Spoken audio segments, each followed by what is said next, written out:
What's up, guys and gals? Let's talk about confidence. Normally, when people talk about boosting confidence, they talk about two things. The first is getting comfortable outside your comfort zone, basically pushing yourself to do uncomfortable things until that feeling becomes normal to you. And the second is in a specific area that you want to be confident, just getting reps in that area, doing it over and over until you lose the nervousness. Both great, both true. Today, I want to talk about something different, and that is a hormone in your brain that leads to more energy, more decisiveness, more assertiveness, and as a bonus, more muscle, less fat, and better sex drive. It's highly correlated with confidence. Some scientists say that it causes confidence. Some people say it's a secondary effect of the increased energy, decisiveness, assertiveness, muscle, whatever it is. It seems like it's a hormone that is worth optimizing, especially if you're already doing these other things from a charisma perspective. You might as well handle what's going on in your brain. That hormone is testosterone. And depending on your lifestyle decisions, you could be doing a lot to skyrocket it or make it plummet. And whether you're a man or a woman, I've seen increasing testosterone have a great impact on people's happiness and psyche. Now, that said, I'm not a doctor. I don't play one on TV. I'm not a nutritionist. I have no degrees in this. What I've done is a lot of self-experimentation. So I went and got my blood work tested, and it was ugly. It turns out that I had at age 25 the testosterone of a 74-year-old man. If you had taken 10 random 25-year-olds from a sample, most likely 8 of them would have higher testosterone than me, and only 1 would be at my level or lower. So because I'm an optimizer, I started to study this a lot, and I ended up doing these 5 things, trying to boost my testosterone. I went back 2 months later, just 2 months later, and I was back to normal range, to a healthy, functional 25-year-old, which is amazing.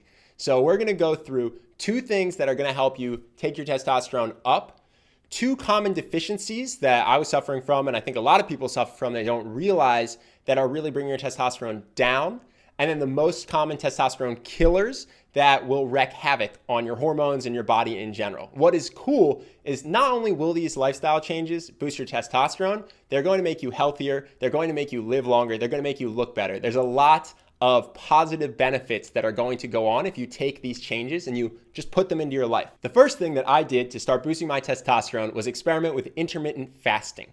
What does that mean? Basically, we eat too much. And I don't just mean we eat too much quantity of food, but that we eat too often. We eat as soon as we wake up and we don't stop eating until we go to sleep. And research is starting to show that that is not the best thing for our longevity or our hormones. Now, it's early days on this, but I think that the early morning breakfast of cereal or bagels, those simple carbs, is going to fall to the wayside the same way that the old school food pyramid did. What does intermittent fasting actually look like? You basically skip breakfast. You try to put 14 to 16 hours between when you stop eating at night and when you start eating the next day. So basically you create an 8-hour eating window of noon to 8 p.m. and you just don't eat when it's not noon to 8 p.m. It sounds hard at first, but it's actually really easy because your body creates the hunger chemicals based on your food schedule. So if you do this for 2 or 3 weeks, you'll just stop getting hungry in the morning. Now, anecdotes are just anecdotes. The fact that I do this doesn't mean it will automatically work for you. The fact that Tim Ferriss, Hugh Jackman, Terry Crews, and John Romaniello also all do this and love it doesn't mean it will automatically work for you. But I think it is worth experimenting with. Try it for a couple of months. Get your testosterone tested now. Start doing this. Get it tested in 4 months and see if it makes a positive difference. If you want to learn more about intermittent fasting, I think it's a fascinating topic. Check out Dr. Rhonda Patrick. She's been on the Tim Ferriss Show, the Joe Rogan Experience. She has her own YouTube channel called Found My Fitness. She's fantastic for getting deep into the science of intermittent fasting. Also, I will link to a video by the guy John Romaniello that started me in studying this, and he will explain a little bit more about the basics of intermittent fasting. I could talk about this for hours, but I will keep it short. I will link to that video, and I will move on to the second thing that science has shown boosts testosterone. That is lifting weights the right way. And not everyone lifts the right way, especially for testosterone boosting. What you want to do basically is lift heavy, lift hard, use proper form, and make yourself work. The more muscles that you can engage, the better. So what I recommend is heavy compound lifts. In terms of the exact rep ranges and weights to use, I'm going to link to an Elliot Hulse video in the description. If you want more videos from me on fitness, let me know in the comments. I'm happy to make them, but I don't want to turn this into a workout video. So I will link to that Elliot Hulse video. It will teach you everything about rep ranges and how to lift for strength, power, looking good, and endurance. A fun bonus of the fact that you are now doing heavy compound lifts and intermittent fasting is that you are going to burn fat off your body and replace it with muscle, which science shows creates more testosterone. So you now enter this virtuous cycle of positive effects to your psyche and to your body. The third thing that I experimented with that science shows boosts your testosterone is giving your body the nutrition that it needs. For a lot of people with low testosterone, it's caused by a deficiency in some vitamin or mineral that the body needs in order to function properly. Because our diet doesn't give us that vitamin or mineral, all of a sudden the things that produce testosterone can't function as well as they should.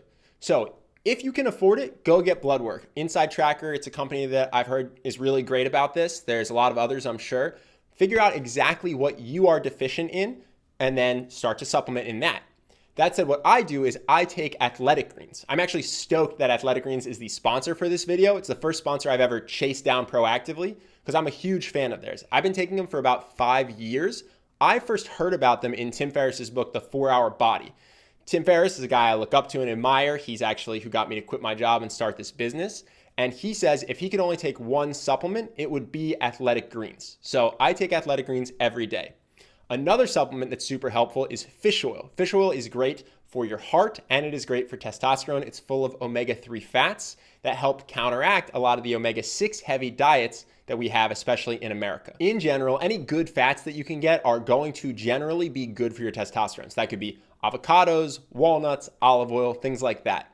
The third common deficiency that can really kill your testosterone is a vitamin D deficiency. Vitamin D is actually not a vitamin, it's a hormone, and it comes from the sun. And a lot of us are trapped inside. We don't get the 20 to 30 minutes a day of sunlight that your body needs to produce vitamin D. Some people, like a friend of mine, their body doesn't even produce vitamin D when they get sunlight. Just for whatever reason, he was dealt a bad hand. So supplementing with vitamin D, especially on the days where you are stuck inside, can have a huge impact on your mood and on your health and on your testosterone. I've actually seen people who are vitamin D deficient go on vitamin D, and within 2 weeks, it's like they're a totally different person, more energy, less fatigued, happier people. And I'm excited to say that Athletic Greens has agreed to bundle their Athletic Greens or their fish oil with vitamin D for free for Charisma on Command fans. So if you go to athleticgreens.com/charisma, you'll get that offer. And that's actually better than the deal I get when I buy it. I just get the greens powder. The last supplement that I take is ZMA. It's zinc and magnesium, and those are 2 minerals that we tend to be deficient in. It also just helps you sleep through the night instead of waking up to go to the bathroom or waking up when there's a noise. That brings me to the fourth thing that can kill your testosterone if you don't get enough of it, which is sleep. Now, sleep is hugely important. I know that it's tough to get the amount of sleep that you need sometimes. I was an investment banker. I've never slept less in my whole life. I was working 36-hour days. But that said, to the extent that you can, try to get as much sleep as your body needs, even if that means not watching a sports game or not watching television. Save that stuff for when you're in the office and watch it on your computer instead. I only half kid. And the other thing is, if you can't increase the amount of hours you sleep, you can increase at least the quality of your sleep with something like a ZMA or a sleep mask to block the light, or a white noise machine that can block out cars honking or birds chirping, depending on where you live. It's really important to get as good a quality sleep as you possibly can, because when you're asleep is when your body produces testosterone. It's when your body recovers from the workouts and repairs the muscles. It's also so impactful on your cognitive function. If you're sleep deprived, your testosterone plummets, your body's going to start to get worse, your energy level gets worse, and your ability to function mentally and problem solve is going to go down.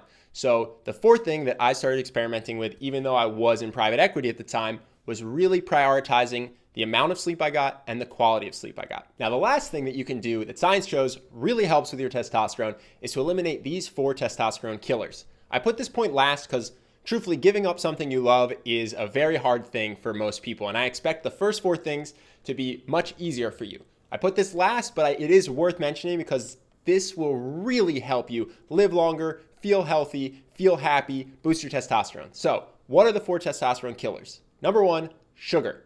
Sugar causes cancer, it causes inflammation, it hurts your testosterone. It's going to make you live less long, it's going to make you look worse and feel worse today. So I implore you to please give up sugar as much as you can. The second thing is trans fats. Not the trans fats in animal meat, but the trans fats that are man-made, that come in processed foods and baked goods like donuts or cookies. It's actually so bad that the FDA is banning man-made trans fats starting in mid-2018. So look on the nutrition information of your food, and if there's a lot of trans fat, skip it. The third thing, this is the one that I know is going to be the hardest for some people, beer. All alcohol tends to be bad for your testosterone, but beer is the worst. And this is coming from a guy that used to drink way too much beer in college, an embarrassing amount. But to the extent possible, cut down on how much you drink to just 1 or 2 drinks a night and replace that beer with red wine or hard alcohol. It's going to save you money. It's going to make you feel better the next day. It's going to make you look better. And when you're not killing your testosterone by chugging beer after beer after beer, it's going to do all the things we talked about in the beginning with your decisiveness, your assertiveness, how you look, how you feel. So to the extent you can, cut down on beer. I know it's going to be tough for some people. And the fourth thing, cut down on stress. Now, there's a lot of ways to do this. Working out is a great one. Meditating is a great one. I could do an entire video cutting off how to cut down stress. So if you want that, let me know. Also, for some of you, honestly, quit your job. Get a job that you actually like, that you don't hate, or start a business. I'm happy to do a video on how to start a business. So if you want to know more about how we started Charisma on Command, let me know in the comments. This one is tough. I could literally talk about it for 10 minutes, but figure out what stresses you out the most in life and try to remove it, try to replace it with something fun, because stress is going to kill you and it's killing your testosterone. Okay, so to recap really quickly, experiment with intermittent fasting. Lift heavy with compound movements that recruit a lot of muscles.